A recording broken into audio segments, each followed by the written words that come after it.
আপনার জন্য পরের প্রশ্ন। আল্লাহু আকবার। বাংলাদেশ কত সালে ফিলিস্তিনকে রাষ্ট্র হিসাবে স্বীকৃতি দেয়? এ ১৯৮৭, বি ১৯৮৮, সি ১৯৯৩, ডি ১৯৯৬ সালে।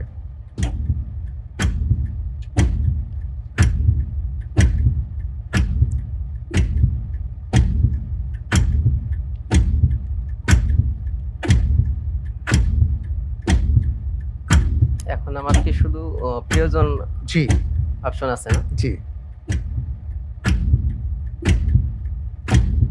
জি, আলহামদুলিল্লাহ। আমি এই প্রশ্নেরও আমি আল্লাহর উপরে ভরসা করে এই প্রশ্নের উত্তর হিসাবে বেছে নিচ্ছি অপশন সি ১৯৯৩ সাল। অপশন সি ফ্রিজ করে দিব। ইনশাআল্লাহ। ঠিক তো? ইনশাআল্লাহ। বুঝে শুনে বলছেন? লক করা হোক অপশন সি ১৯৯৩ সালে। আপনি এটাকে ফ্রিজ করার আগে, এই অপশনটিকে ফ্রিজ করবার আগে আপনি জানতে চেয়েছিলেন আপনার আরেকটি লাইফলাইন আছে, কিন্তু আপনি পরে লাইফলাইন না নিয়ে আপনি নিজেই অপশন সি চুজ করলেন। আপনি কি বুঝে শুনে এই অপশনটিকে বাছাই করেছেন?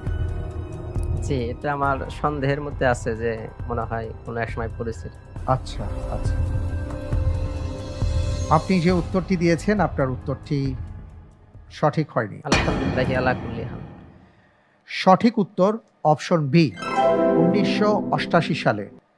১৯৮৮ সালের ১৫ই নভেম্বর প্যালেস্টাইন লিবারেশন অর্গানাইজেশনের চেয়ারম্যান ইয়াসির আরাফাত ফিলিস্তিনকে একটি রাষ্ট্র বা স্বাধীন রাষ্ট্র হিসেবে ঘোষণা করেছিলেন এবং রাজধানী হিসেবে জেরুজালেমের কথা উল্লেখ করেন। সেবারই প্রথমবারের মতন ফিলিস্তিনকে স্বীকৃতি দেয় বাংলাদেশ সহ বিশ্বের ৮৩টি দেশ।